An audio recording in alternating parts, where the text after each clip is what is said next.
Umesikia mwanangu? Eh. Biti kwanza nakugongea usikie kidogo. Hilo biti mwanangu mnaenda fresh hiyo. Hilo biti mwanangu. Yanze upya. Hilo fresh mwanangu wewe unauka nalo. Basi baridi. Mimi nataka mwanangu, umesikia? Kwa sababu nyingine anakuja mwanangu, unakuta ngoma moja mwanangu mnaimba masaa matatu. Unamaliza umeme. Sasa masaa matatu ya nini? Mimi dakika moja tu nishamaliza nini pesa zote hizo. Yaani ndio ninachokupanga ni yeye. Yaani nataka wewe hapo kwenye mic utulie. Kwenye mic yani nikikwambia anza unatulia kwenye mic hapo fresh yani. Unaua chapo au vipi? Poa. Kisha unatulia kwenye mic au sio mwanangu? Poa. Mimi nakuamini. Baridi. Poa. Sogea kwenye mic hapo, mimi nakufungulia mtambo. Nisogee kabisa kwenye mic. Sawa tuondoke. Baridi hapo.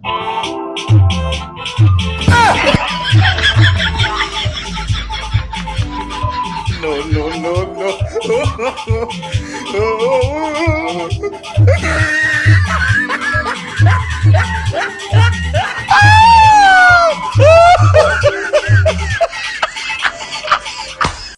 Basi kuelewi mwanangu.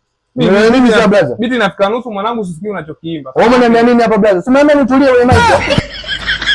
Kumbe mwanangu, wasanii wengine kumbe wewe mnatoa maproducer kwamba sisi ndio tunazingua, kumbe nyewe ndio akili hamna. Maana nakwambia utule kwenye mic ni kwamba yani uimbe vizuri, maana kwamba sasa unaimba ovyo ovyo, mara tunarudia mpaka saa ngapi? Sasa nakwambia utule kwenye mic umeenda umeganda.